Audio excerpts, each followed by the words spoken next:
"Happy birthday, Dad," said my daughter, carrying my suitcase to the door of the retirement home. Her husband smiled as if it were a gift, not a betrayal. But when I walked into the director's office, he stood up, shocked, his face pale with shock. Before we continue, please subscribe to the channel and let us know where you are listening in the comments. The suitcase sat by my front door like a coffin. I stared at it from the kitchen doorway, my coffee mug trembling in my hand. Brown leather, brass clasps, the one Ellen and I bought for our honeymoon 45 years ago. But I hadn't packed it. Hell, I hadn't even touched it since we stored it in the closet after her funeral. My bare feet felt cold against the hardwood as I approached it. The zipper was pulled tight, corners bulging with hastily stuffed clothes. A slip of paper jutted from the side pocket, my handwriting but shakier than usual. "Howard Lester, Silver Oaks Residential Care." "Meredith?" I called toward the stairs, though I knew she wasn't here. The house echoed back my own voice, hollow and confused. Ellen's photograph watched me from the mantel, her silver frame catching morning light. In it, she wore that blue dress from my 65th birthday, the last one we celebrated together.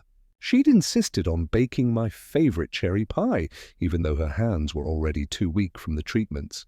"You spoil me," I told her that day. "That's what wives do," she'd laughed, flour dusting her cheek. The memory hit like a punch to the chest. Ellen would never have allowed this, whatever this was. My phone rang, cutting through the silence. Meredith's name flashed on the screen. "Happy birthday, Dad." Her voice sparkled with artificial cheer. "We have a very special surprise planned for you today. Be ready at 2 hours sharp." "Meredith, there's a suitcase by my door." "Did you just be ready, Dad?" The warmth drained from her voice like water from a broken cup. "Don't make this harder than it needs to be." "Harder than what needed to be?" My throat tightened. "I was planning to bake your favorite cherry pie. Maybe you and Trevor could stay for dinner. Like we used to when we'll see about that." "Just be ready."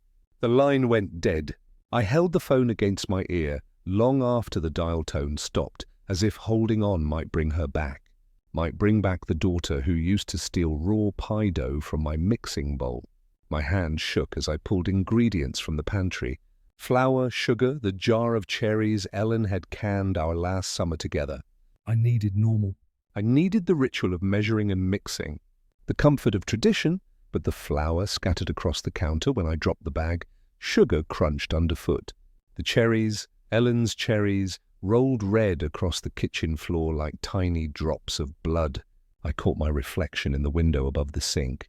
70 years old, silver hair uncombed, pajamas wrinkled from a restless night.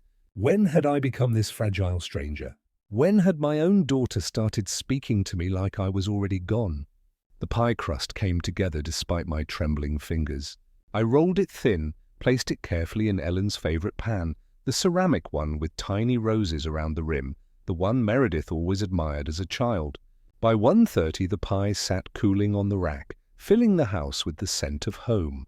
I set the dining table with our wedding china.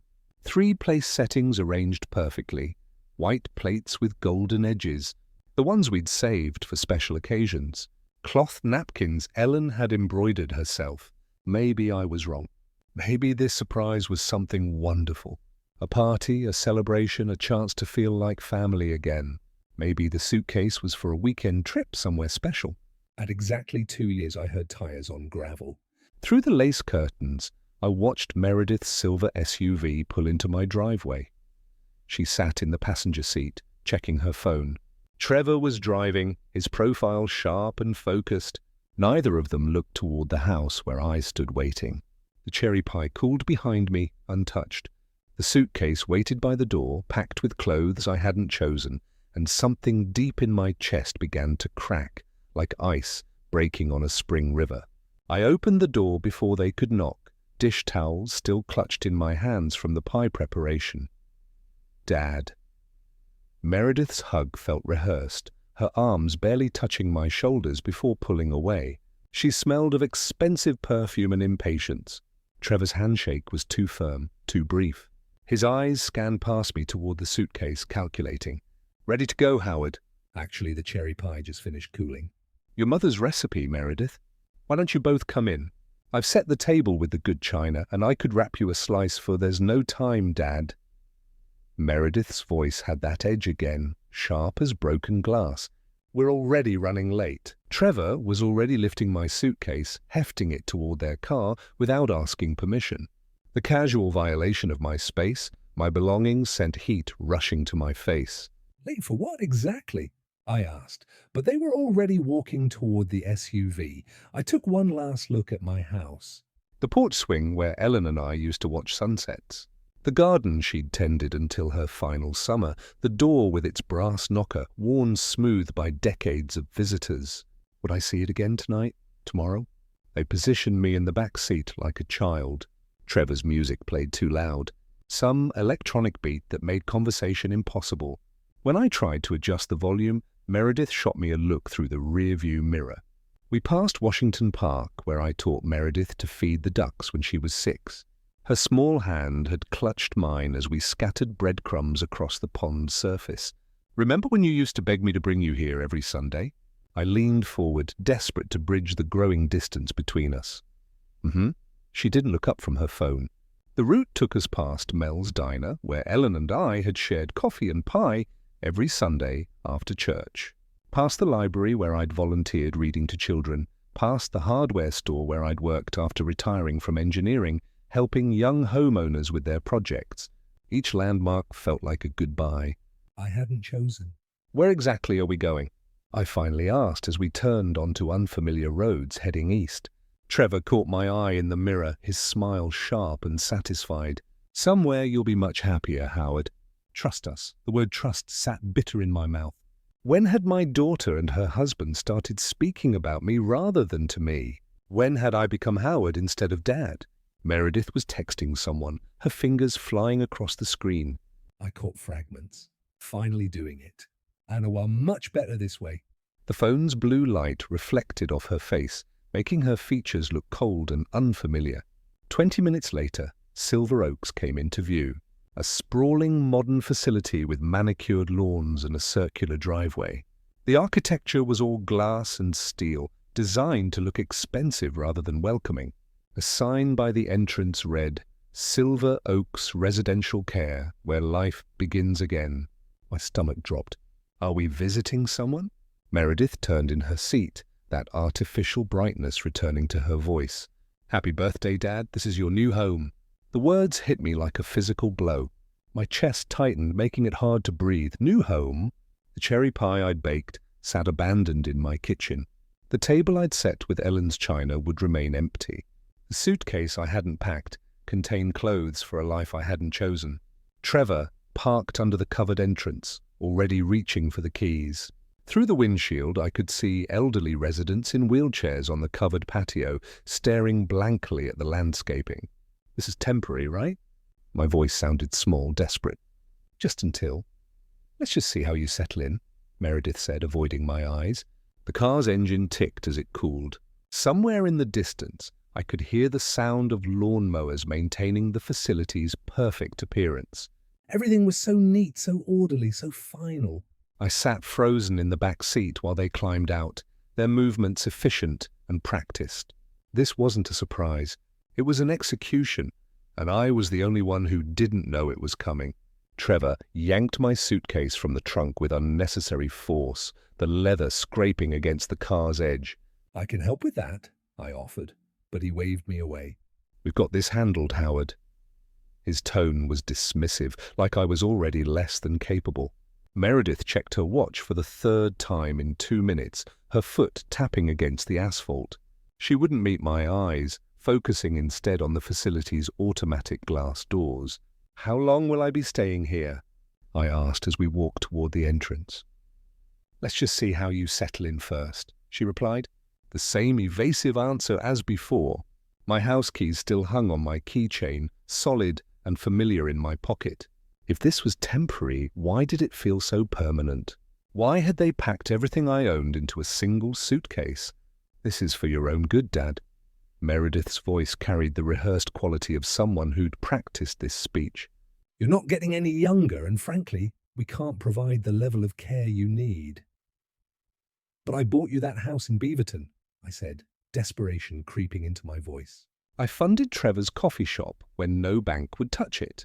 I've never asked for anything in return except you forget where you put your keys, Meredith interrupted, cutting off my words like they were inconvenient noise. Last month you couldn't remember where you parked at the grocery store. Those are warning signs, Dad. Trevor nodded enthusiastically, his salesman's smile sliding into place. Here you'll have nurses available 24 hours a day. There's a gym? Salesman's smile sliding into place. Here you'll have nurses available 24 hours a day. There's a gym, even yoga classes. Much better than sitting alone in that big empty house. That big empty house where I'd raised her, where Ellen and I had built 45 years of memories, where the cherry pie I'd baked this morning still sat cooling on the counter. As we approached the entrance, I caught fragments of their whispered conversation. They thought the ambient noise of the fountain in the distance would mask their words, but my hearing was still sharp. Now we can finally sell his house, Trevor murmured to Meredith. Put everything into the coffee shop expansion. The real estate agent thinks we can get at least $800,000, she whispered back. Maybe more if we stage it right. The words hit me like ice water in my veins.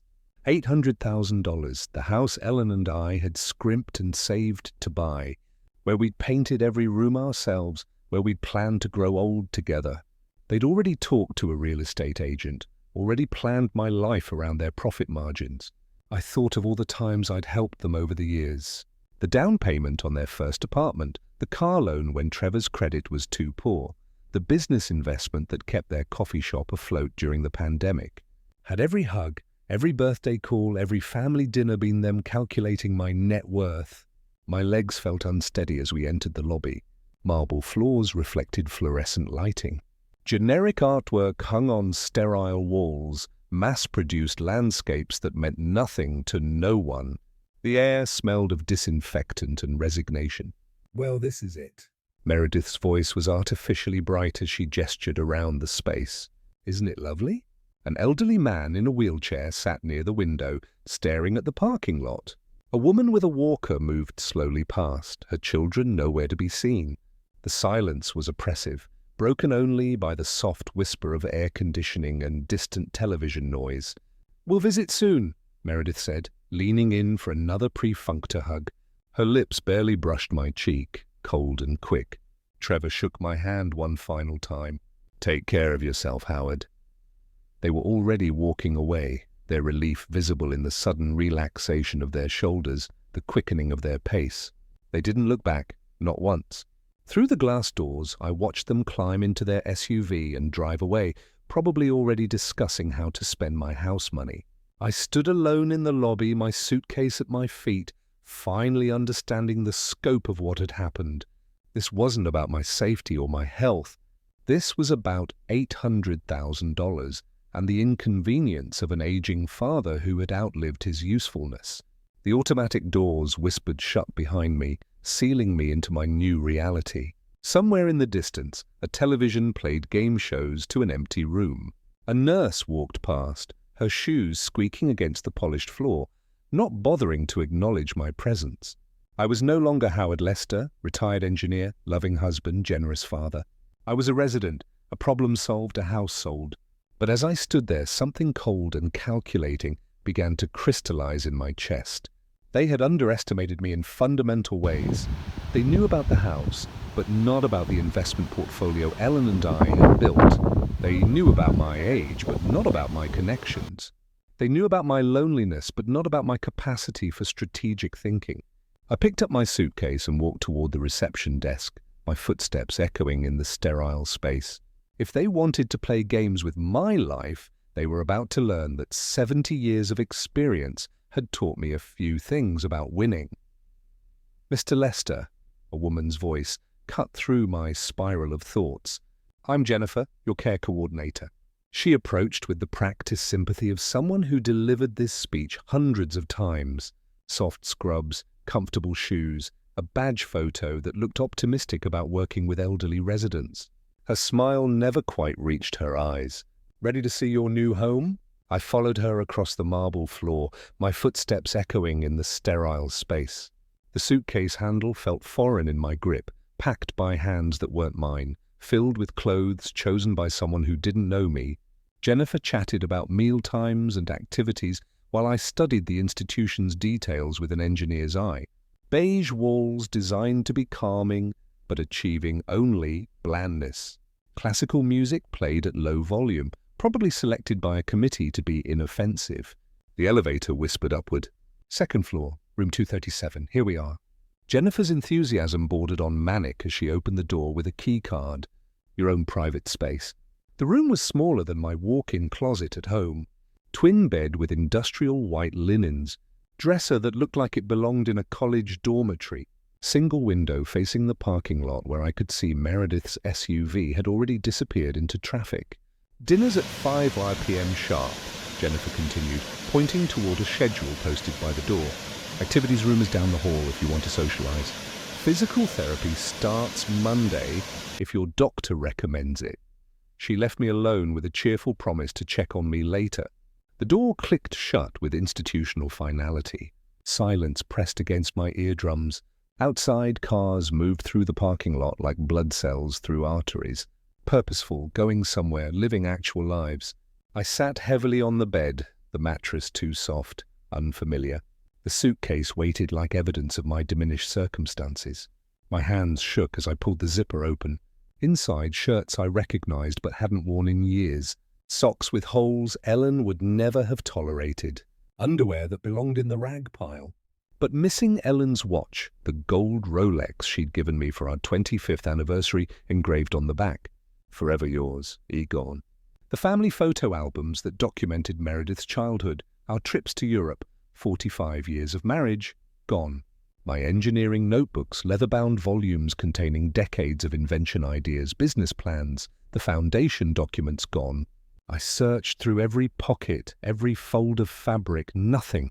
She'd taken everything that mattered, everything that proved who I was, who I'd been, left me with the detritus of an old man's wardrobe.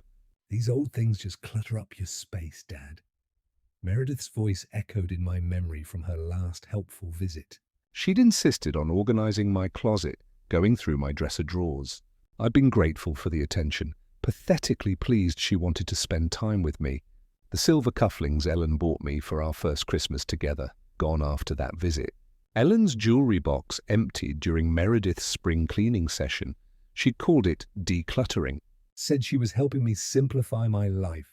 She'd been erasing my life piece by piece, memory by memory. I stood at the window watching the Oregon coast fade into evening darkness.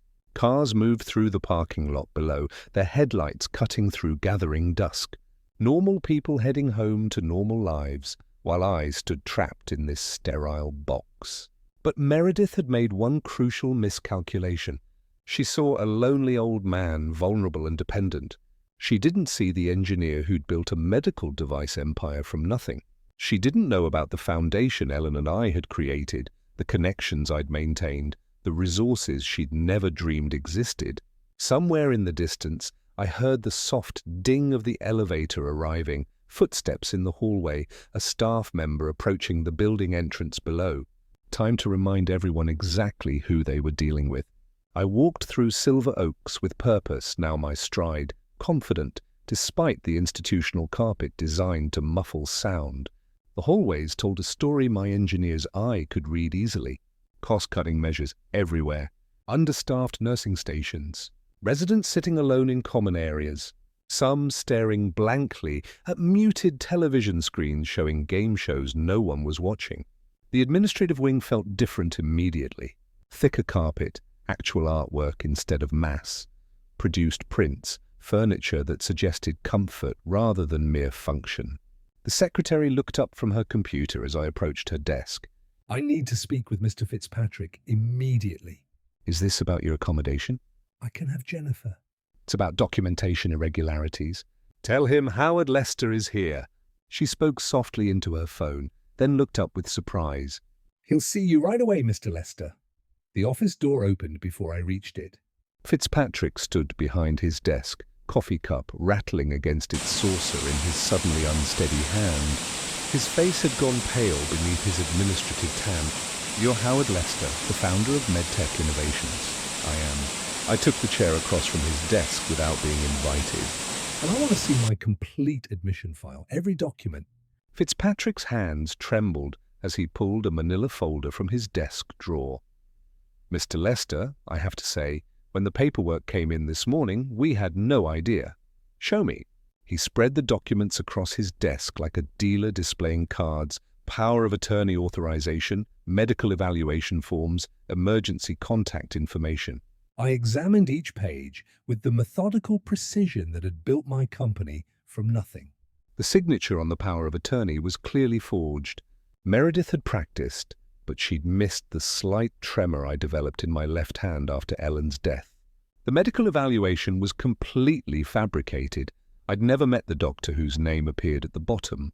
Emergency contacts listed only Meredith, as if I had no other family, no friends, no professional connections. Who submitted these documents? I asked, my voice steady as a surgeon's scalpel. Your daughter brought them this morning, said you'd had some cognitive episodes that the family felt. This isn't my signature. I pointed to the power of attorney, and I've never met this Dr. Morrison who supposedly evaluated my mental capacity. Fitzpatrick's face went from pale to grey. Mr. Lester, if there are irregularities in the documentation, tell me about your admission protocols. What verification procedures do you follow? He launched into a nervous explanation of state requirements, legal oversight, liability concerns. Silver Oaks had been struggling financially, he admitted. Recent state inspections had been challenging. The facility needed to maintain its reputation, especially with influential families. And what happens when a facility admits someone based on forged documents? That would be a serious legal matter. His voice cracked slightly. Criminal fraud, false imprisonment. We could lose our license. I let that hang in the air while I studied his increasingly panicked expression. Outside his window, the Pacific Ocean stretched toward the horizon, waves crashing against rocks with timeless patience. I think we have a significant problem here, Mr. Fitzpatrick. Mr. Lester, please understand. We had no way of knowing. I'm sure you didn't. I stood slowly, leaving the forged documents scattered across his desk like evidence at a crime scene. I'll need some time to consider my options. Of course, whatever you need. We'll do everything possible to make this right. I walked toward his door, then paused with my hand on the handle. One more thing.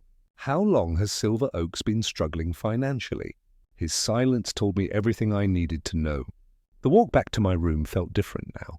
Each step carried weight, purpose, the measured pace of someone who understood exactly where the levers of power were hidden. I observed the facility through new eyes, not as a victim dumped here against his will, but as someone who might soon be making decisions about its future. An elderly woman sat alone in the activities room, working a crossword puzzle with arthritic fingers. A man in a wheelchair stared out the window at the parking lot, waiting for visitors who might never come. The staff moved efficiently but without warmth, checking boxes on their charts rather than connecting with the people in their care. Back in room 237, I sat by the window as the Pacific Ocean darkened with approaching night. The waves crashed against the rocky coastline below, their rhythm as steady and relentless as time itself. Ellen used to love watching the ocean. It makes our problems seem smaller, she'd say, her hand warm in mine as we stood on the deck of our house. Our house, the one Meredith planned to sell for $800,000. Memory pulled me backward to Silicon Valley in 1979 when personal computers were still experimental toys and medical technology meant stethoscopes and X-ray machines. Ellen and I had worked 18-hour days in a garage developing the first portable heart monitors that could transmit data wirelessly to hospitals.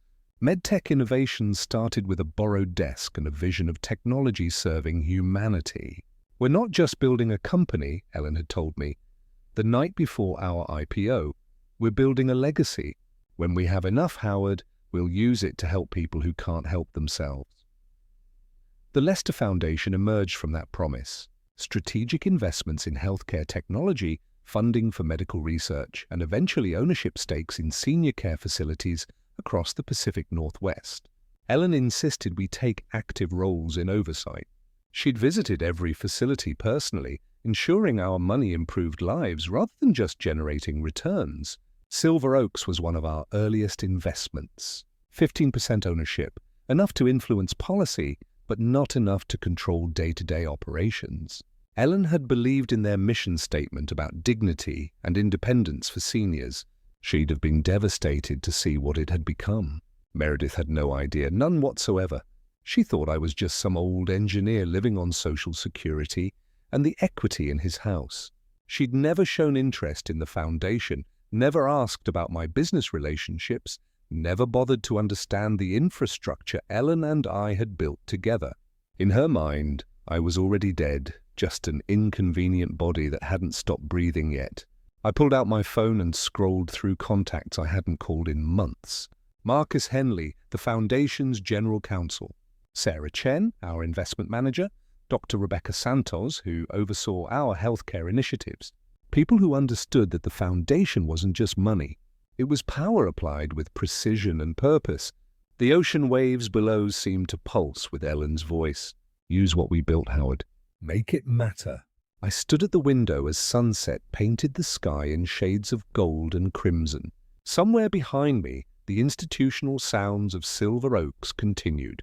Dinner announcements, medication rounds, the quiet desperation of people waiting to die. But I wasn't one of them. Not anymore.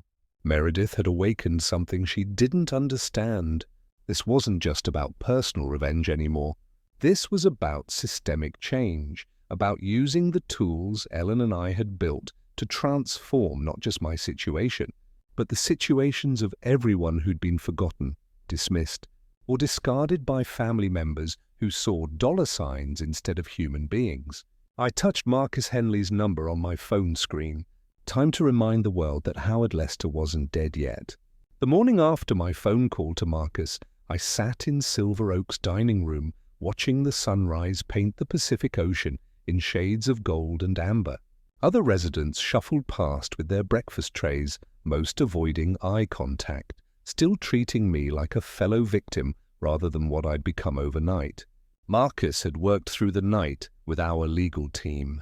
By 8 a.m., 3 attorneys were already in Portland, armed with documentation that would unravel Meredith's carefully constructed fraud, piece by piece. Mr. Lester, Jennifer approached my table, her usual cheerful demeanor replaced with nervous respect. Mr. Fitzpatrick would like to see you in his office. I found him pacing behind his desk, phone pressed to his ear, sweat beating on his forehead despite the morning coolness. When he saw me, he ended his call abruptly. "That was our insurance company," he said without preamble. "They're very concerned about our liability exposure." "If someone was admitted based on forged documents, that someone has a name," I interrupted quietly, "and that someone built the medical device company that revolutionized cardiac monitoring in the 1980s, I suggest you remember that." Fitzpatrick's Adam's apple bobbed as he swallowed hard. "Of course, Mr. Lester, what I mean is we want to cooperate fully with any investigation." "Good, because Detective Morrison from the Portland Police Fraud Division will be here at 10 a.m. She'll need access to all admission records, staff interviews, and security footage from April 20th. You've already contacted the police." I stood slowly, my reflection caught in the window behind his desk. "I've contacted everyone who needs to know. The district attorney's office is opening a formal investigation into elder abuse and document fraud. The state licensing board wants to review Silver Oaks admission procedures, and my foundation's board of directors is very interested in how their investment has been managed. For the first time since this began, I felt the satisfaction of watching someone else's face drain of color. Fitzpatrick sank into his chair like a deflated balloon. "What can we do to make this right?" "You can start by treating every resident here with the dignity they deserve," I said. "And you can prepare to explain to investigators exactly how easily your facility was deceived by a woman with a forged power of attorney." I left him with that thought and walked back to my room. Through the window, I could see a police car pulling into the visitor parking area. Detective Morrison right on schedule. My phone buzzed with a text from Marcus. "Search warrant executed on M's house at 7 a.m. Found Ellen's jewelry, your engineering notebooks, family photos, everything documented as evidence. Another message followed immediately. Trevor's business bank records show payment to document forger. Paper trail complete. I set the phone aside and opened the window to breathe the salt air. Somewhere across town, Meredith was probably discovering that her careful planning had overlooked one crucial detail. She'd never bothered to learn who her father really was. The morning ocean breeze carried the sound of seagulls calling to each other above the waves. It reminded me of Ellen, who loved watching them dive for fish from our deck. She'd always said they were patient hunters, waiting for exactly the right moment to strike. Below in the parking lot, Detective Morrison was getting out of her car, briefcase in hand. Perfect timing, Ellen. Perfect timing. Detective Morrison was younger than I'd expected, maybe 40, with the kind of sharp focus that came from years of untangling financial crimes. She set up her laptop in Silver Oak's conference room like a surgeon arranging instruments. "Mr. Lester, I've reviewed the preliminary evidence your attorneys provided. This appears to be a systematic fraud, spanning several months." Fitzpatrick shifted uncomfortably in his chair beside me. "Detective, I want to emphasize that Silver Oaks had no knowledge of any irregularities." "Mr. Fitzpatrick," Morrison interrupted without looking up from her screen, "your facility's procedures are part of this investigation. Please answer only what I ask." She turned to me. "Let's start with the timeline. When did you first notice personal items missing from your home?" Ellen's watch disappeared in February during Meredith. The family photo albums vanished in March when she helped me organize the den. My engineering notebooks, 40 years of invention notes, were gone after her April visit. Morrison typed rapidly. "Did you confront her about these items?" I trusted her. She said I was getting forgetful, that she was protecting valuable things from being misplaced. The admission tasted bitter. I believed my own daughter when she said I needed help. And the forged power of attorney. Fitzpatrick produced the document with shaking hands. Morrison examined it under a magnifying glass, comparing it to my actual signature on my identification. "The stroke patterns are wrong," she noted. "Whoever forged this practiced, but they couldn't replicate the slight tremor in your dominant hand." When did that develop? After Ellen's death, stress-related, Meredith would have known if she'd paid attention. Morrison photographed the document from multiple angles. We found the original forged tool at your daughter's residence this morning. A practice pad with dozens of signature attempts. Also interesting, a receipt for the medical evaluation form from a company that produces fake documents for novelty purposes. Novelty purposes, fake diplomas, joke certificates, apparently also fraudulent medical reports for family members who want to declare relatives incompetent. The casual cruelty of it struck me like a physical blow. Meredith hadn't even used a sophisticated operation. She'd ordered my mental incompetence from a website like buying a gag gift. "There's more," Morrison continued. "Your son-in-law's business account shows a payment of $1,500 to someone named Derek Coulter, a known document forger with prior for elder fraud. He's already agreed to testify in exchange for reduced charges." Fitzpatrick made a strangled sound. More $500 to destroy a man's life. "Actually," Morrison said, consulting her notes, "the payment was itemized as consultation services. Very professional. They even asked for a receipt." She showed me photographs from the search warrant execution. My dining room table covered with evidence bags. Ellen's jewelry laid out like pieces of a puzzle. My engineering notebooks. The leather covers worn smooth by decades of use. Family photos scattered across the kitchen counter where Meredith had apparently been deciding which memories to erase. "The interesting thing," Morrison continued, "is how methodical this was. Your daughter created a paper trail proving your alleged incompetence while simultaneously stealing evidence of your actual achievements." It's like she was trying to rewrite history. Through the conference room window, I could see Edna in her wheelchair reading a book in the courtyard. Lyle was setting up a chessboard nearby, though the chess club had been cancelled months ago due to budget constraints. Normal people living diminished lives because institutions prioritize profit over dignity. "Detective Morrison, what happens next?" "Grand jury indictment, probably within 2 weeks. Elder abuse, fraud, conspiracy, identity theft. Your daughter and son-in-law are looking at substantial prison time if convicted." She closed her laptop with a definitive snap. Mr. Lester, in 20 years of investigating financial crimes, I've never seen such a complete paper trail. They documented their own criminal conspiracy.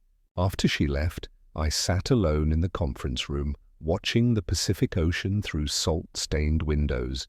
Somewhere in Portland, Meredith was probably consulting lawyers, learning that her father wasn't the helpless old man she'd thought she was erasing. My phone rang. "Marcus Howard, you need to see the evening news." The evening news played on every television at Silver Oaks. Residents gathered in the common room, their dinner trays forgotten, as the anchor delivered the story that would define my daughter's legacy. Portland police have arrested a local businesswoman and her husband on charges of elder abuse and fraud. Meredith Walsh and Trevor Walsh allegedly forged documents to have her 70-year-old father committed to a care facility against his will.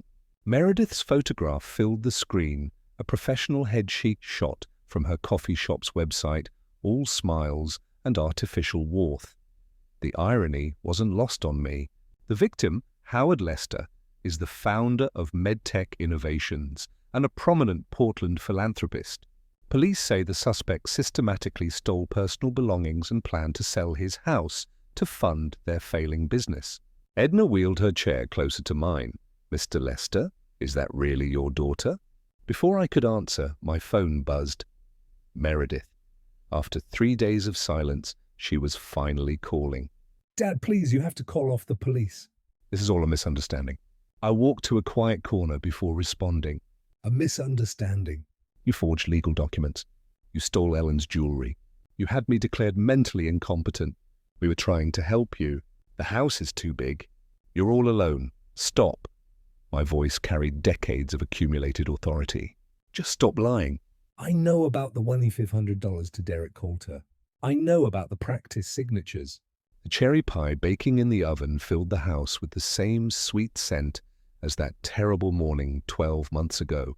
But everything else had changed. My suitcase sat in the closet where it belonged. Ellen's jewelry box was back on our dresser, each piece carefully returned after serving as evidence. The family photo albums lined the living room shelves again, documenting happier times when I still believed in my daughter's love. The doorbell rang at exactly Stasu, not Meredith this time.